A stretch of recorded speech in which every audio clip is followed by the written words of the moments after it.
Here we are with video number, I don't know, like a lot. And thank you for coming today. And I wanted to talk to you today about backbends and twists. All right.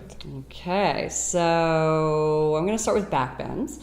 I would like you to tell us what is the main objective of backbends, both on the physical, the psychological, and pranic, if you're willing to talk about that.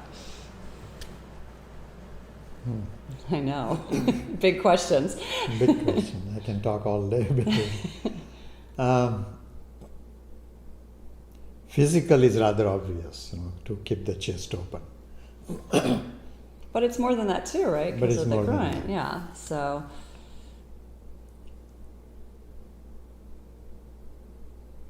For physical, the important part is that when you are growing up as a child and you are playing with backbends, when you drop into a backbend or even push up, you tend to rotate your thigh out. This causes a problem. physically. And, Physically, it Physical. causes a problem. Can you say what it is? a lower back problem basically. Because not only you let the legs roll out, the thigh roll out, but you are also in the process not doing what is called a double action with the pelvis. And you're doing a backbend pushing your floating ribs. Okay. Whereas the backbend should come from your upper chest.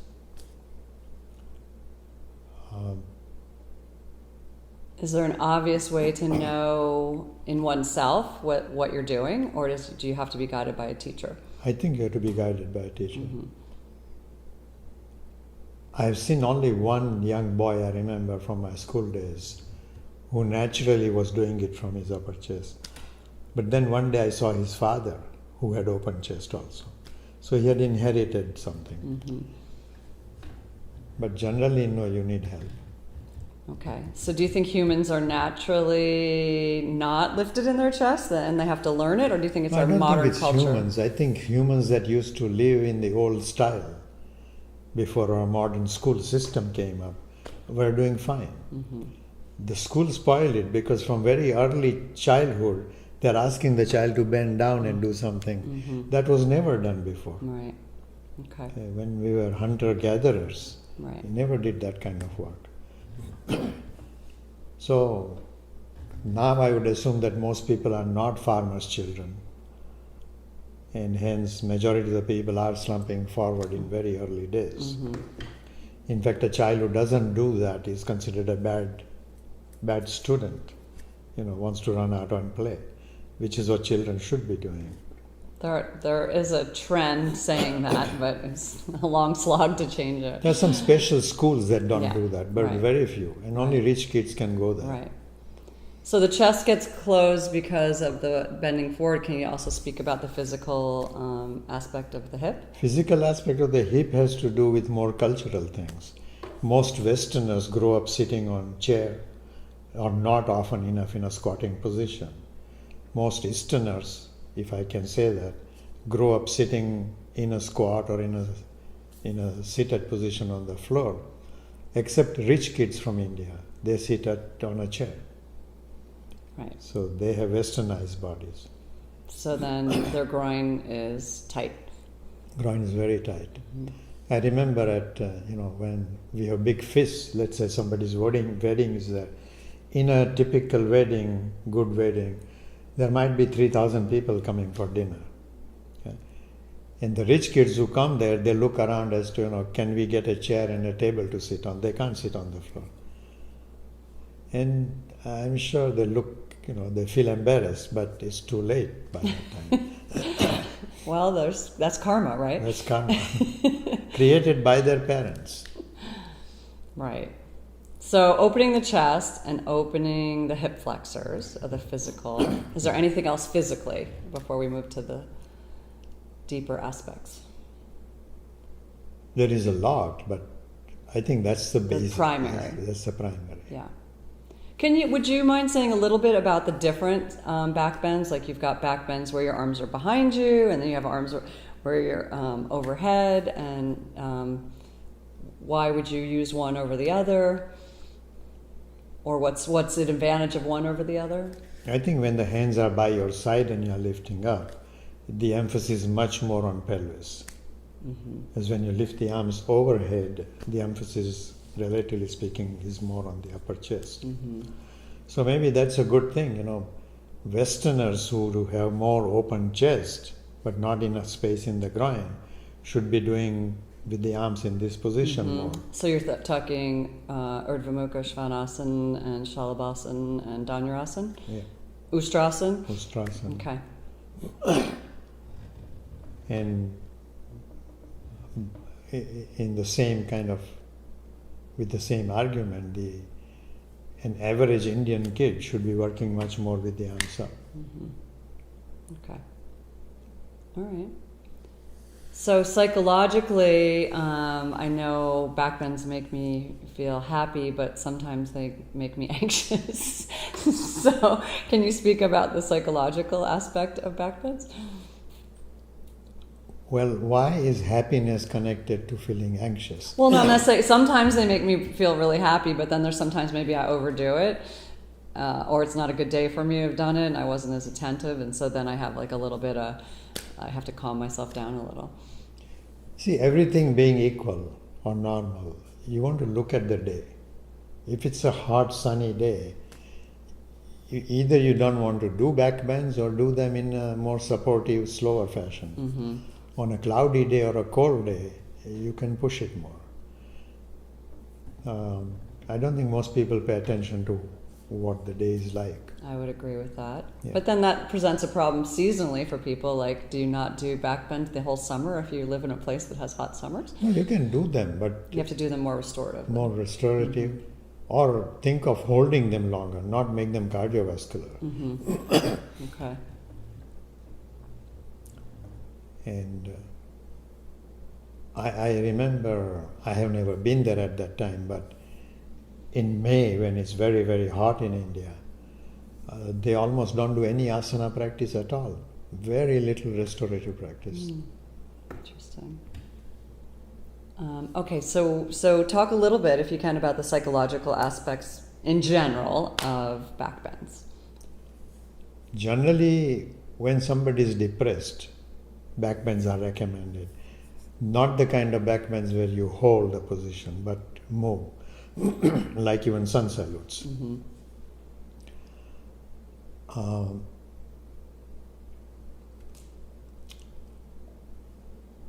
In that kind of work, even you are encouraged to breathe out, particularly through your mouth. Oh. You mean for depression, or you're saying... For depression. Okay. Why is that? It's like screaming, You are screaming at God, saying, why? Okay. I haven't heard that before. But depression, I think at least we should separate two different kinds of depression. Yeah. Depression that is due to chemical imbalance in the body. There I don't know that backbends would help that much. They may. But essentially what the backbend there does is it induces you to eat better. Okay? It doesn't necessarily, your chest opening doesn't have much to do with it.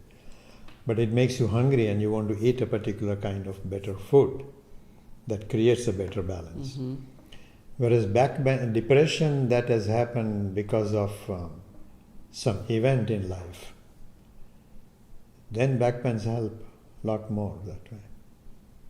What about the aspect of something tragic has happened and you're sad about it? Shouldn't you feel that sadness, or is it recommended, like, if you're staying in that sadness longer than maybe people think you should?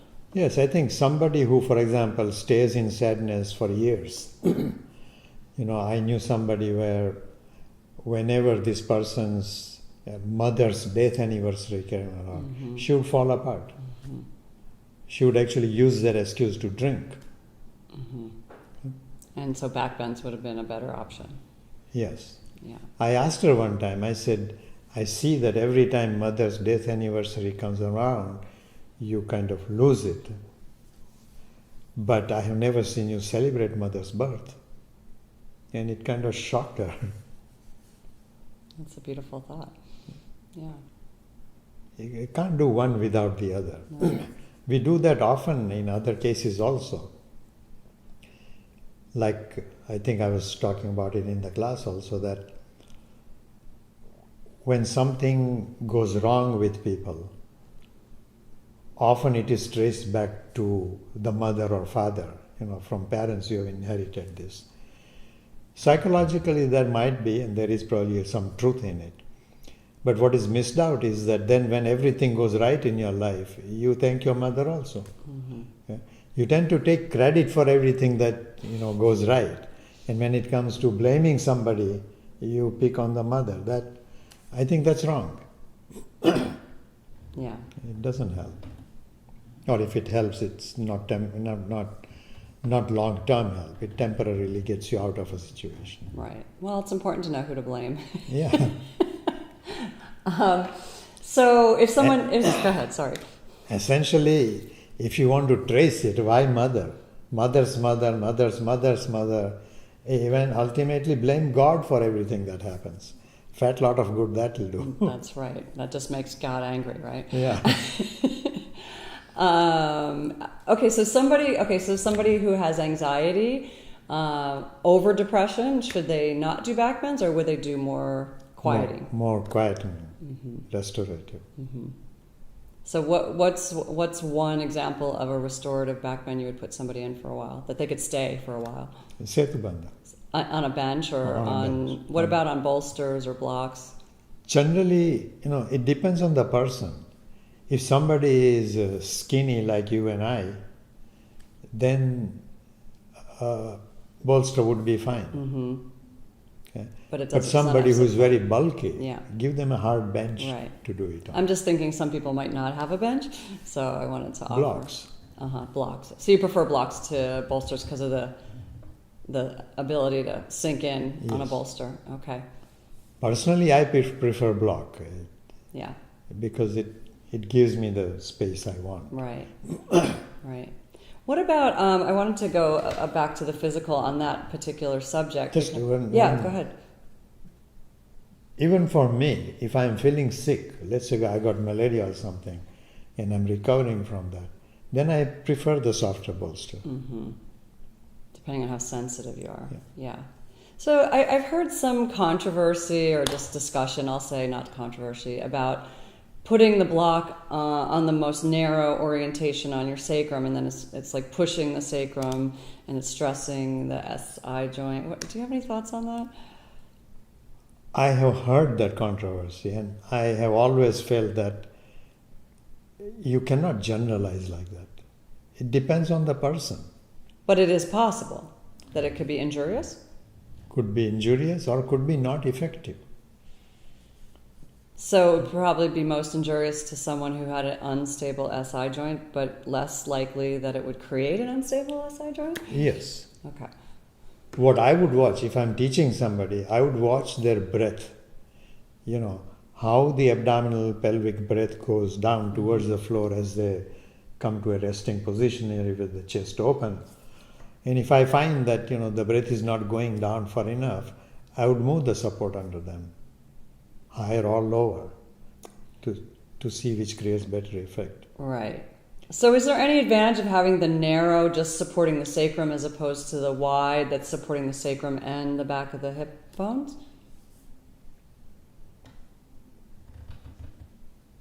I don't know. If I use a wider support, the way the shape is, it's still my sacrum that is supported. The extreme corners of the block doesn't really support the outer pelvis. Right, but I prefer to put two wide blocks as opposed to one narrow. It just feels better because it supports the sides of the hips a little bit, and I don't know if you. No, I think that would be legitimate, and Okay. you have to have the blocks on the side slanting, so you feel sinking in between the two blocks. That's also very nice. Yeah. But again, that depends on, for most people that would be nice, but occasionally you come across somebody who has hurt their tailbone, fallen on it or something.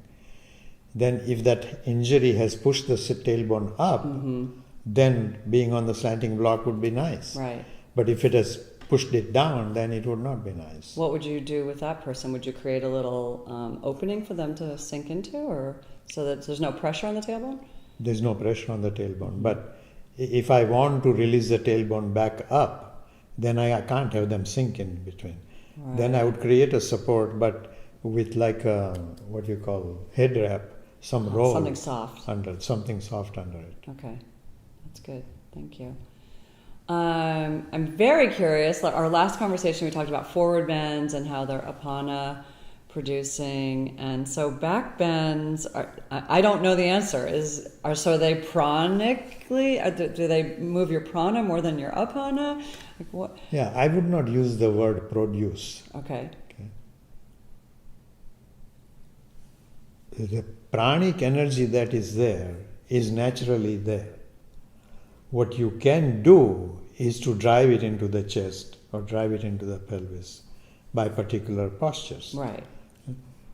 Don't think you produce in the sense of manufacture anything. So it's moving it. It's moving. It's managing it or moving it is a better term. Okay, thank you. So with backbends, talk to me about that, apana, prana. Like what is the more overarching effect, if they're more active, if they're passive? More active. Prana vayu, which is the breath going in and bringing the pranic energy with it, is more active in a back bend. So it tends to create that sense of pranic energy, which is outgoing energy. So then one has to be careful because they can be depleting. Is that true or no? Yes, it can be, but not always. See, a lot of this, the answers I'm giving are from some of my experience, but ultimately it depends on an individual. Of course. Yeah, I know. That's the frustration of interviewing you because you want to see the student in front of you. But if you don't mind talking generalities, I think it's just helpful to provoke thought for the teacher to consider all that. So you're saying active backbends, you're working more on prana that's in the chest, but what about backbends that are more focused on opening the lower body? Same or? I would look at a balance, in this sense that, the deeper the breath is, the more the effect will be on the apana vayu, the pelvic area. But that depth doesn't have to do with the lift of the upper chest. It has to see how the breath goes towards the pelvic floor, or the effect of the breath goes to the pelvic floor. That effect would tell me which is better for a particular person. So you would have them do both and observe their breath, and then you would decide where to go from there. Yes. Mm-hmm. Not only for another person, in my own practice, how I am feeling would be determined by that observation. Mm-hmm. Interesting. And I would accordingly change what I'm doing. But I mean, just to spark some discussion here. So wouldn't your breath naturally be shorter in a more active backbend just because you're being more active? The breath would be shorter? Yeah, if you're doing like a lot of drop backs, let's say, I mean, that could make your breath a little shorter, no? Because you're exerting yourself so much more than you would be if you were over the bench. Correct, but if I'm doing a lot of drop backs, yeah. Okay, and I find the breath is getting shorter, I see. what I would do is to use the breath then to do the back bend. The emphasis would not be on a back bend posture, it would be on how I'm breathing. Are you looking at the breath within the posture or when you come out, how you're breathing? Generally more when I'm going into the posture and coming out of the posture. I see, okay. So if I'm standing and dropping back, in the beginning I might not very actively breathe out. But if I find the shortness coming, then I will go with the breath like Okay. And that I find is, more I get older, the more I find that every posture I do, not just backbends, every posture I do where I feel certain limitation, I want to see how I can take the energy of the breath to that area, take prana to that area, to release that stiffness. As a young person, I would tend to push it physically. Mm-hmm. But as I get older, I want to do it by releasing rather than pushing it. Mm-hmm. And that is, it's true really with all postures. But with backbends, it's even more true. Well, explain a middle-aged person, we'll say, who gets pushed by their teacher and thinks, oh my God, I don't think I can do another Urdhva Dhanurasana. And you do. And then you do another one and another one. And the whole time you're thinking, I don't know if I can do this. Your teacher is, guiding you. And then you actually feel amazing afterwards. So what is that? Is that just your head speaking? Even though you feel exhausted, like, I don't know if I can get up again, but you do. I certainly had that experience. Me too. That's why I'm asking. In Mr. Iyengar's class. And yes, I do feel better after all that practice. What it shows me is that when I'm saying that I don't think I can do any more, I don't think it's the body talking. It's my brain talking. And over a period I learned that brain presupposes something on the basis of which it will resent doing something, which is a good thing to learn about the brain. Any pain you have, even psychological pain, the brain's automatic tendency is to exaggerate it, to magnify it. To go into poor me syndrome? To go into, poor me syndrome. Because as a child, by doing that, you got attention. So you have learned that psychologically from very early childhood. A baby cries a little, doesn't get attention. The baby cries louder and get attention. In that process, the baby just has learned something very wrong. So then it becomes a natural habit as you grow up. Whenever you don't like something, you make more noise about it. But I find a legitimate question in, I'm practicing and I feel like, oh, I've had enough, I'm tired. Is it truly lethargy, or is it laziness, or I'm really recognizing if I go further, I'm going to be depleting myself? Do you have any guidelines for that, for yourself? No, I think that would be again decided by the individual in light of their other experience. So sometimes you push yourself, you see, was it really lethargy, or was I just being... Or laziness or whatever. Even with something simple like, my mother says, I've been playing soccer outside on a hot afternoon. In Africa, even at 4 o'clock, it's hot. I come back home around 5 o'clock and mother says, can you go get some milk? Oh my, I'm tired. But as soon as she says, I'll give you 10 extra cents while you are at the shop, you can buy some chocolate. Suddenly I'm not tired. Am I really tired? You have never offered us chocolates when you were pushing us in Urdhva Dhanurasana. Maybe you should try that. I will try it again next. Just kidding. I know what you mean. Okay, so can you just say a little bit more, just because I'm curious about the apana in the pelvis, prana in the chest. You're doing more active backbends. You're trying to move your prana to make yourself feel more energized? Yes. Yeah. And you're looking at the depth of that penetration. And what do you look at in yourself? What do you look for? Your breath? When I'm working with the breath, let's talk of pranavaya. Okay? Initially, the sensation is much more near the surface of the chest. Then how that ability comes to lift the inner chest, really taught through pranayama more. Okay? Where that inner height of the chest is never dropped. Even when I see my teacher kind of, tired and slumping, if I look at his chest, there is a sense that the inner chest is never dropping. It's always lifted. Is there a case where if we're talking prana and apana, where you would, let's say somebody has equally tight shoulders and equally tight hip flexors, is there something that would guide you pranically to recommend one over the other? I know you want to look at the student, but let's just say all things equal. Do you have a preference? No. No. I would look at the person, encourage them to work on the upper chest. If I find they're beginning to work there, I say, now why not the pelvis? Or the other way around. Not a particular preference. So you've been teaching Westerners for a really long time. Do you feel generally Westerners have tighter groin area or tighter shoulders? Tighter groins. Yeah. From sitting, right? Compared to an average Yeah, Indian. right. Okay.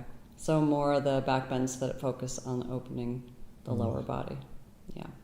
Okay. And then what?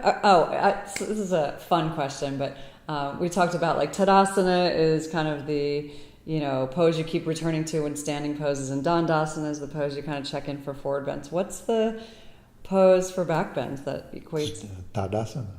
Tadasana. Okay, so you do your back bend, you check in with Tadasana. Yes. Okay.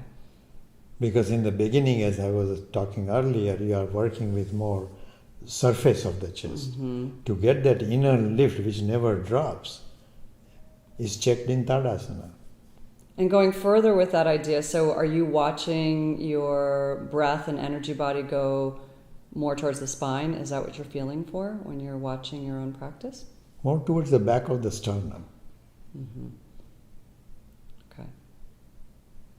And then what is your favorite go-to? I don't, you probably have more than one, but you've just taught a big back bend class to cool people down for their lower backs and for their brains. Again, I will refer to what I have experienced in Mr. Angar's class. After a very, very strong backbending class, my assumption was that he was towards the end some kind of forward bending. Right. Instead, he put everybody in Viparita Karni, except he says, don't support your legs, don't tie the legs together, keep the 2 feet separated, individually work each leg. And it was amazing. Active, in the middle of the room, not with the wall. In the middle of the room. Wow, okay. Yeah, certainly with a support under the pelvis, but in the middle of the room. Okay? And the experience was amazing, All the back fatigue, at least for me, completely went away. Well, that's sort of a forward bend. Kind of. You could argue. Yeah, but the chest is in a back bend still. Yeah. See, the idea is, can I with the pelvis create, yes, what you're calling a forward bend, quite correct, but keep the chest open. Right. Whereas in a normal forward bend, the chest would be closed for most people. To lift the inner chest in a forward bend is something one has to learn very carefully. It's not automatic. Okay, so that was Mr. Iyengar teaching a lot of advanced yogis like you. What about the rest of us peons? You probably wouldn't do that. No, I would disagree. It was a general class of people that we had taken from America and England. And so there were peons in it. Okay. But I've been in backbend classes with you. Sometimes you go for the Supta Padangusthasana, hold the toe, lift up, and that's more for the lower back? If after a lot of back bends, I have asked people to do Sarvangasana, then that is an antidote to that, because in back bend and then in Sarvangasana they strain their neck. Right. Okay? So it's an antidote to that neck strain, really. But then you do the Supta Padangusthasana for the lower back and legs? Yeah. Sometimes you've done that. Yeah. Is there any other thing you would do after a big back bend class besides what you mentioned? Really? What twist? Floor, like laying down or? Laying down, same Supta Padangusthasana, except taking the leg to the opposite side. And what, can you explain the mechanics of that a little? Why you would twist? Because are you thinking then the back bend people's pelvis has got uneven and you're twisting it, or? No, the advantage they have created by proper lumbar action in a back bend, the benefit of that is seen in the twists. Okay? Because if you take an average person, lying down on the floor, lift the left leg up, take the left leg to the right side, they round their back. Right. Okay? To prevent that rounding, you are taking advantage of what has happened in the back bend. I see. So they get a much more healthy twist. Healthy twist. Anything else about the twist that helps the back bends? Helps you kind of recover? No, in that posture, if you can call it Parivata or Sukta Padang. Yeah. If I'm taking my left leg to the right, it is easier to pay attention to the left hip that tends to come in towards the chest and drop it down without really rotating the leg out. Okay. So that creates a better movement of the apanvayu connected to that particular action. So is there any time where you would teach a back bend class and you would end with a forward bend? Like a seated forward bend? Quite often, yeah. Okay. Quite often. So you would. And is there a preferred one? I know you say symmetrical. Symmetrical for sure, not a one-sided forward. Right. Do you prefer Upavishta over Paschimottanasana?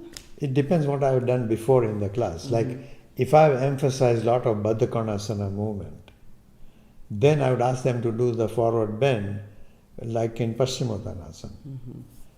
Whereas if I emphasize a lot of, even standing poses or forward bends earlier, then I would ask them to do in Baddha Konasana. Okay. I think that.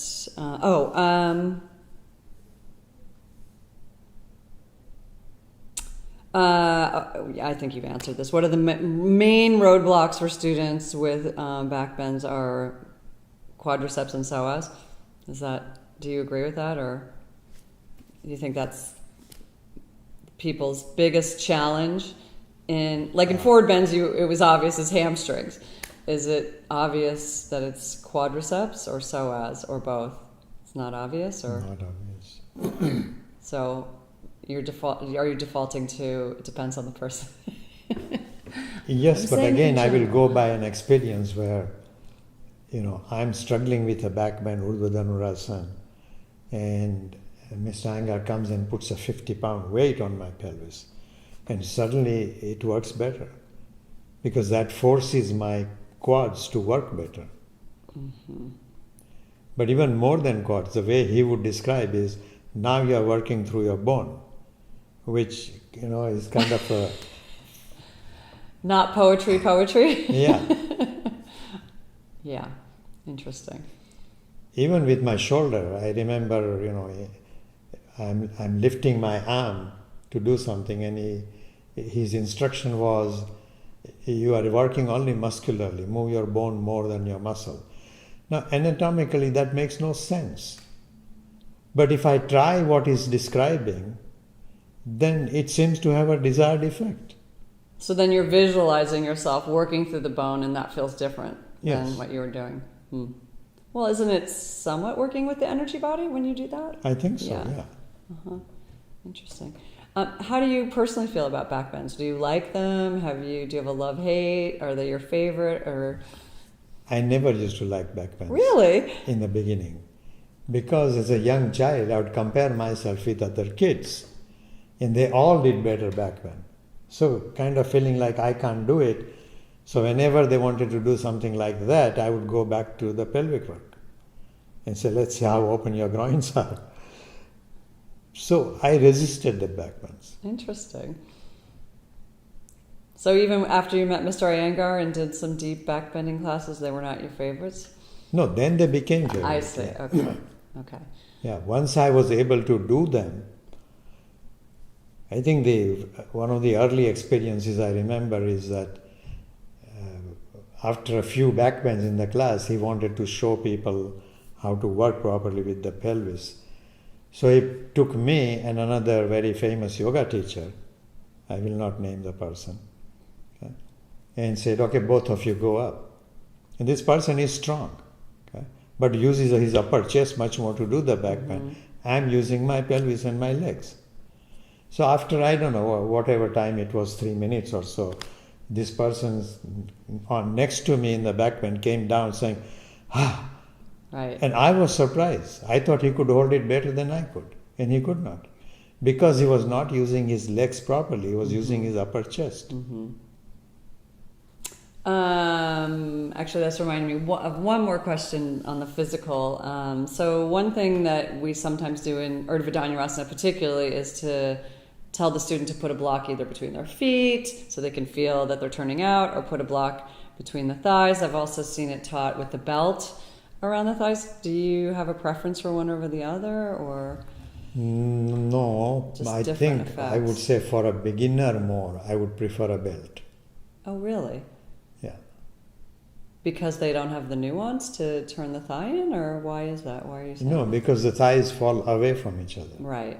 Okay, that's more important with regard to the pelvic movement than the fact that the feet are rolling out.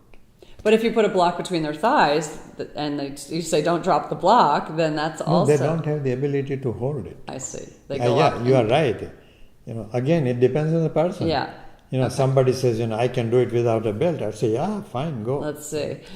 Let's see. Uh-huh. And if they can do it, I said, oh, good. I thought you needed a belt, but you can do it with a block between your thighs. How about not using the block? So the block takes care of itself. If the person's not able to do it, they drop the block. But someone's tied in. Is there any danger in that? Like if somebody's really tight and you've tied them so that their femurs stay parallel? No danger in that. More danger is in using the block. Why? Because when they use a block, they will hold the block with their thigh in such a way that in an attempt to rotate the thigh in, they are untucking the pelvis. All right. Okay. I think that's good to know. I have seen a lot of people, particularly Westerners. You give them a block between the thigh and yeah, sure, their legs will work better. Mm-hmm. But in the process, they are arching their back much more. Mm-hmm. They are doing back bend from their lumbar, untucking the pelvis. Right. So to end our back bend chat, I feel like there's a quote, I should have looked it up, that Mr. Iyengar is quoted as saying, maybe it's legend, I don't know, could be just made up, something like back bends are the boon to humanity, or something about how valuable the back bends are to helping people not age. And do you remember anything like that? No, I can imagine him saying something like that. Again, from general observation, that most people from early childhood lose the lift. And then of as the we chest. age, we tend to get stooped over. So that he was just saying it from that standpoint. And if you compare humanity, whether in India or here or anywhere else, generally as they age, the tendency is to feel like, no, I don't want to die, I'm going to die. So it's a boon to say, die gracefully, lift your chest. Okay. I mean, nobody's going to say, hey, I'm going to die. But the inner attitude should be that. Uh-huh. Okay. Is there anything else that I haven't asked you that you want to say about backbends? Is there anything that comes to mind about the... If you don't like backbends, you should do backbends. Why is that such a true rule? Why is that? Because if you don't like them, like in my life it happened, I don't like them, so I did not learn to lift my chest properly. Right. So unfair. Why is there never a rule? Do the things you really like to do as much as you can all the time. You have to do both. What you can do, enjoy doing. What you cannot do, enjoy learning to do it. All right. Are you up for talking about twists? Sure. Okay. All right. So, Unless you want a break. I do not. I'm good. So, I would like to ask you the same questions about twists. And again, we're talking about the generally healthy person. Can you speak about what the physical aspects, the good qualities that you get from doing twists? And you can talk about, if you want to differentiate, if it's a standing twist, a chair twist, a floor twist, a seated twist, a lying down twist, or you can just speak generally. If you go to a chiropractor, your back is, let's say, hurting, most often he's going to have you lie down and twist you. Yeah. In a particular direction. In a particular direction. Yeah. So, that is the safest way of doing a twist. But learning from that as to what happens when you lie down. Okay. When you are lying down, obviously you're not using your muscles to lift the trunk up. So, in a classical twist, you are asked to lift the chest and twist. So, it's very different from lying down on the floor. But if somebody comes to me and says, my back is hurting, I don't want them to lie down for whatever reason and do that. Then on a chair, you will support them on the side. Have the spinal muscles resting. Continue to rest the spinal muscles into the backrest of the chair and then twist with that support. That's the most effective therapeutically. Therapeutically. Yeah. Yeah. I'd like you to also say though, like so someone's not hurting, but we do twists, we teach twists. Then we recognize what the twist does. If there is a memory of some trauma from the past, and you ask this person to do backbends, in certain areas of their spine, they will tighten, psychologically tighten. Okay? Twists are a great antidote to that. So in twisting, wherever the back is feeling tight, from there you release slowly. Okay? Not yank it like a chiropractor does, Right. but you release by holding that. And that seems to release not only the trauma created from immediate backbends, but also older memory is released. So would you call twists an equalizer? More than equalizer, they're more therapeutic with regard to psychological problems. So can you talk a little bit about the physical differences of, let's say, Parvrita Parshvakonasana or Parvrita Trikonasana as opposed to a seated twist like Marichyasana or Bharavajasana? Like, why would you choose one over the other, or is there an advantage, or can you speak about that? If I want somebody to twist much more from the upper body, I would use seated twists. If I want somebody to twist more from the pelvis and they are not able to in seated position, I'll put them in standing poses and twists. So that was one of my questions about twists, because sometimes you hear conflicting things about only twist from your waist or only twist from, there's I hear different teachers say different things. Twist from lower down, only twist from upper. I won't say the teacher is wrong, but perhaps on that day, looking at whatever that teacher is looking at, he wants to emphasize the twist of the upper body. But somebody who says in a teaching that you should never twist from the lower body, that is wrong. Well, the lumbar doesn't have a lot of twists, so there is that aspect. The whole spine doesn't have a lot of twists. The spine twists accumulatively. Lower vertebrae twist less, Right. but the accumulative effect of it goes higher up. So you can turn more from the upper body. Okay, so in Parvrita Trikonasana, I've heard teachers say, don't keep the pelvis level, turn the upper body. Absolute nonsense. Yeah, I was going to say, you don't teach it that way. You teach No. it with the whole pelvis turns. Yeah, okay. If I don't let the pelvis turn. See, if it's therapeutic, somebody I'm working with a lower back problem, then I might tell them don't twist from the Right. pelvis. But that's not a general standard instruction. Right. In fact, it's only in twisting the pelvis, not overdoing it, but in allowing the twist to come from the pelvis, that I get the sense in Parivat Trikonasana, when Mr. Iyengar says, create space in your front groin of the front leg, squeeze the back leg into it, and my eyes meet his eyes, like, wow, how did this happen? And he describes it that your tailbone now moved towards the head. Whereas if he has ordinarily said, move your tailbone towards the head, I would think like, What are you talking about? what are you talking about? Right. Yeah. But the energy shoots up in the spine when you do yeah, that. it does. It's amazing. Yeah. But you don't get that in seated twists. Do not. Yeah, you do not.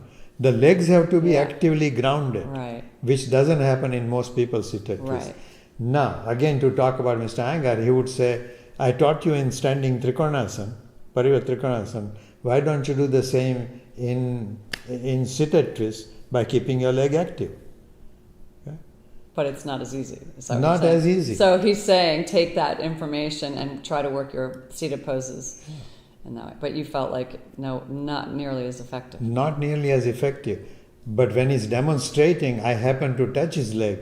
And I touch his leg in a seated twist. And it's like, the energy from the leg shoots into my hand. So he's obviously able to do it. He learned from the standing pose, but he applies to this. But then he applies to Shirshasana twists. Right. And again, working the legs in Shirshasana, that's Tremendous work of the leg. Okay, so then I can imagine there could be a danger if you're in a seated twist or Shirshasana not working your legs enough. What happens? You create a collapse that, You're twisting into a collapse. Yeah. For example, when I've seen him teach twists in Shirshasana, I almost never seen him emphasize on any particular student the work on the chest. He will let the chest do whatever it does. But if your leg is sloppy... Right, well that makes sense. Yeah. It's the foundation, right? The foundation has to be there. So one of the instructions you've said that is quite lovely is don't twist from your spine. I think we were in seated twist. And you said don't twist from your spine. Feel like the outer body twist, like you're turning from the skin and then the muscle. Can you say a little bit about that, like why that is? Again, this is something that my teacher, Mr. Iyengar, taught me. That, don't attack your spine to twist. Move from your skin. And even to somebody, he'll do that with the skin. And it, over a period, made sense that if I try and go to my spine, my vertebral column even, and twist, nobody can twist from the spine. Right. Okay. Right. Vertebral column. But you can feel it more in the center or more on the outer. You can actually, I can. But if I do that, then the effect I want to create on the spine that we earlier talked about is not as good, because the rest of the body doesn't cooperate. Whereas if I begin from the circumference periphery of the body, slowly work layer by layer in, the rest of the body then comes to cooperate with the twist of the vertebral column. Otherwise, my skin wants to kind of hang behind, while the vertebral column is attempting to twist. So you can see that even in the eyes of the person. So would you say that the spine is always the recipient of the action of the pose? Never the doer? Pretty much, because the nervous system is in the spine. Right. Yeah. So you can make that generalized statement, yes. Can you talk a little bit about prana apana for twists?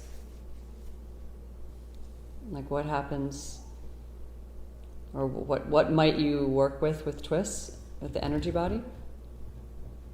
In a backbend, I rarely get a sense that while I'm doing backbend, I'm attempting to work releasing my stiffness by using the pranic energy. Whereas in the twist, I can do that. So when would you, in your own practice, when would you decide, okay, I'm going to do twist today? What would you be experiencing where you want to do that? Again, I think it's partly a function of the person, individual, but partly a function of aging also. The older I get, the more I want to do that action from twists. Oh, really? Yeah. That's interesting. And then you had a little rule about backbends, about if it's super hot, try not to do backbends. Is there any rule with twists? Because they can be pretty heating. They would be different. On a super hot day, if I hold the twist for a very much longer time, I begin to sweat, perspire.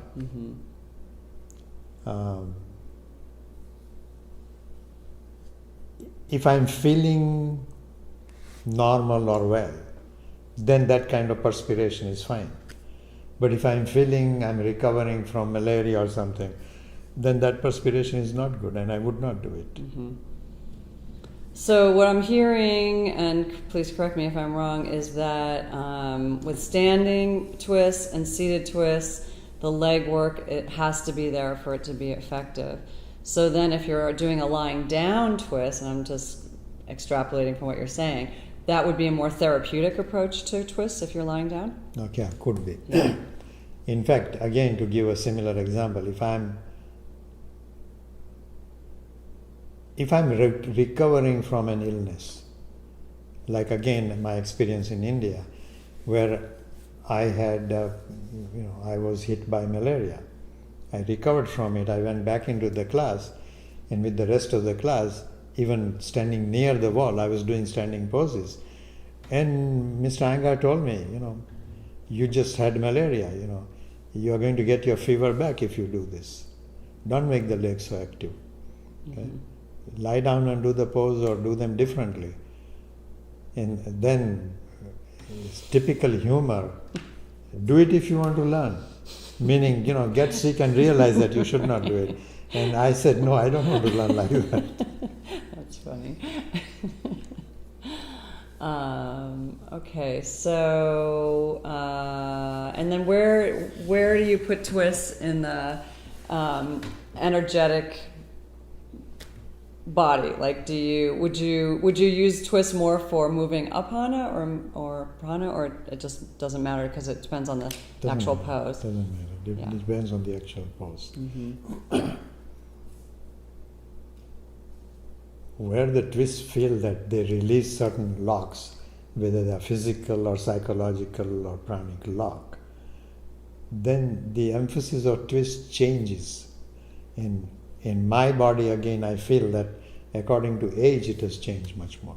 And so you like twisting more as you've aged? Yes. And is that because you feel stiffer as you age, so the twists combat that, or is it more an energetic? No, I discover more, I don't want to say discover, but I come across more intricate ways of approaching twists. Like from Baddha sitting down and I do. I don't find any other teacher doing that. But once I happened to do that in my own body, I felt the effect was so much better. Mm-hmm. And yet, while most people like it, I know at least one of my students who was my student, does not live here anymore, came to one class, did not like that twist and felt like her scoliosis was hurt more by that. Mm. So she wrote to me. I'm glad she wrote, because then I know how, if I find somebody who has that kind of scoliosis, how to tell them not to do it or to do it differently. Right. Yeah. Twists are often recommended for digestive issues. Do you agree with that? Like, let's say someone's chronically constipated, or like, would twists help that? I know it depends. I know it depends. I would not ask them to do seated twist, twisting the body. You would or would not? I would not. Okay. I would rather they keep the upper body stable, twist the pelvis. Mm-hmm. Okay. I had a teacher, not you, an Iyengar teacher. I was in triangle pose, and this person adjusted me from my abdomen and turned my abdomen, and I felt an amazing turn in the. I mean, it was actually extremely helpful, and I can't do it on my own as much as I felt, but when I was being adjusted. But is that what you were talking about, like getting the pose to start lower and lower? Yeah, whoever that teacher was able to see something that most teachers cannot readily see. But he saw that the blockage is in the abdominal area. Yeah, right. It was, I mean, they had to put a mat over me so that their hand wouldn't slip, and they like reached in and turned, and I was like, wow, it felt amazing. Yeah. It's what you call a precursor to doing, what is the funny pose we do, going all the way around? Mandala asana? Mandala asana. Mm-hmm. Okay. In Mandala asana, that happens more or less automatically. Right. But I would say 95% of people cannot do that pose. And then 4% hurt themselves and 1% can do it well, right? Because they learned it improperly. Maybe. Yeah. But I learned from you with twists to really, the pelvic floor can really help in twists. Like you go to, standing particularly, when you're standing, you go to where you think you can't go any further, and then you've taught to engage the pelvic floor. And like you said, it's like, you feel it go through your spine. It's incredible. But would you say the ability to do that only comes from the work of the legs? Like you can't work your pelvic floor correctly if the legs are not working well in a standing pose? Generally not. Yeah. Generally not. It's very rare that a person can naturally do that. Very rare. I'm saying that very rare because I've seen one person. I met this person in Oregon, and he was very, very stiff person. But somehow naturally he had a really good lift in the pelvis. I have never seen that before. Maybe or after. inherited it. Inherited it. So with standing poses, just a technical thing, would it be, say, you're saying how important, like if you don't have the legs, the twist isn't as good, no, not nearly as good. So I've seen people like in the trestle where their feet, they put the blocks so that they can push their feet apart to get the legs to work. Do you think that's a good way of working in twist? Yes. Yeah. Yeah. But if you don't have a trestle, then you can only use, is the back leg more important or the Buy front more leg furniture. or do both? Have heavy furniture put away from the, or tie the two legs with belt. And then push the belt apart. Mm-hmm. Okay. That's also good for sometimes with people with bunion toes, to properly put the belt around the toe. And Okay, you have it around the big toe? I have it around the big toe, the belt will cross here, Yeah. and then at the back it is around my ankle. Oh. So as I lift the ankle more, in Trikonasana I'm talking, it will pull that toe out. Interesting. Okay, we'll have to try that. Okay, anything else about twist that you want to say? Is there a Tadasana of twist? I'm afraid the answer is the same. Tadasana. Tadasana. Okay. Don't be afraid. Tadasana seems to have all the answers. In backbend, when I say Tadasana is the central pose, it's about lift of the chest. Right. In a twisted position, I would say it's more about feeling the proper energy in the pelvic floor. Mm-hmm. So the effect is different, but it's still Tadasana. Okay. I think very correctly my teacher said long time ago, and I've heard it often enough after that, if Tadasana is perfect, you would not bother with any other pose. Right. So you wouldn't have to twist. Yeah. Yeah. But what is perfect Tadasana is by a layman never understood. Right. It's like just standing around. Yeah. Right? I do have one more question, and if it's too much for the video, I'll just edit this whole part out. But you sometimes teach twist where you ask us to focus on the spine and where is the lowest place of non-movement, right? Like where there's a blockage. Lowest place of lack of breath. Okay. But what you learn to let go of is the binding that is felt to the spine itself. So learn to release that binding and then twist from there. How do I release it? Just by thinking about it. Okay. And then when I twist, so we're saying my binding is lowest on the right, and then when I twist to the right, what am I thinking about? I'm thinking like, a binding to the spine comes from meninges. So I'm thinking of although nobody can let go of it, just thinking from that source, I can let go of that binding. When I'm twisting to the right, and I find the blockage is on my left side. Okay. Then I learn to let go of that blockage and twist from that blockage. Okay. If I'm twisting to the left, I will let go from below that or above that. Okay. And what dictates below or above? If the upper body is moving fine, but the blockage is there, that means the root is below that. If they're moving properly from the pelvis, but the upper chest doesn't cooperate, then the blockage is above that. Okay. And would that way of working be the most effective in standing work? Because you've got the help of the legs? Yeah. Yeah. Anything you learn from one posture, you translate to another posture. Like we talk of leg action. Okay? Easier in standing poses to keep the legs firm and twist. In seated, it is more challenging. Right. In inversions, it's even more challenging. Right. Yeah. And is there a special effect, just to end with inversions, like that's What do you get from twisting in an inversion that you don't get from twisting on your legs or on your pelvis? Like, what is there an advantage? There is an advantage. What is it? I would have difficulty actually naming it. Okay, but my sense is that the psychological advantage is much bigger in twisting in inversion. Because even when somebody can do Shirshasana, let's say, quite easily, Yeah. if you ask them to twist, they fall all over the place. Right.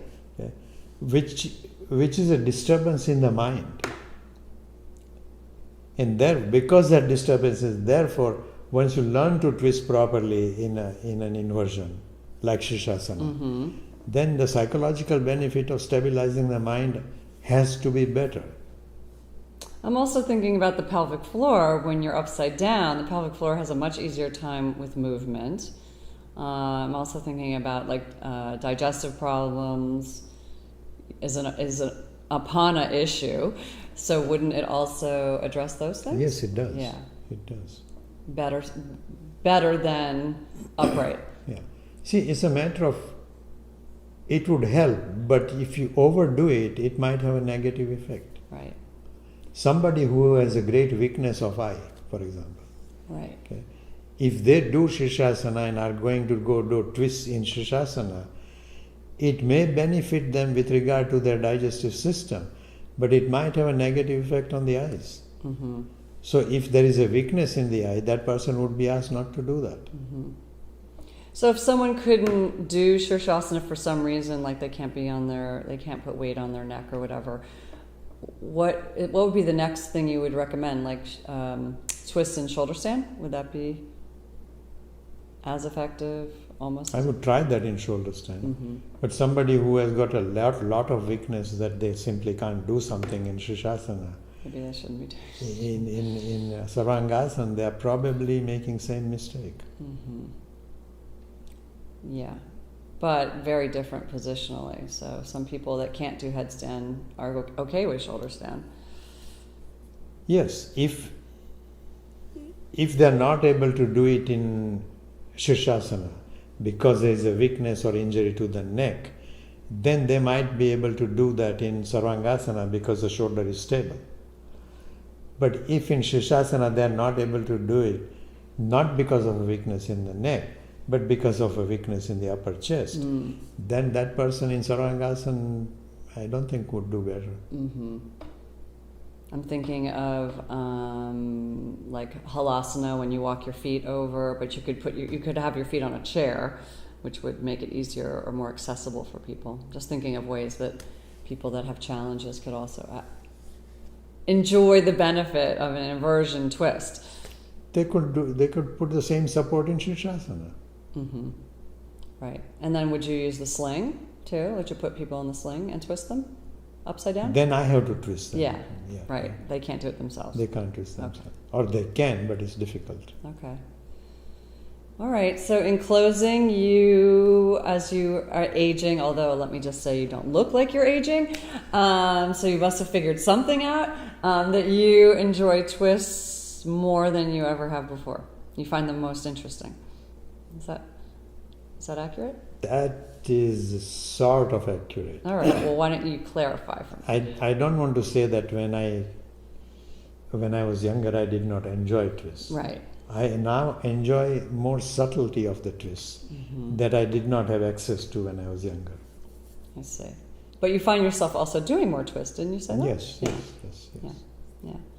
Yeah. See, once in any subject, once you are able to touch a subtlety, you want to do it more. Yeah. Is there anything that I haven't asked you about twists that you'd like to say about twists, or like what? Too many things. Well, don't say that, because the listeners are going to be like, Leslie, you got to go back now and find out what he wanted to say. No, the level at which we want to talk, not just with regard to twists, but with all other talks we have done.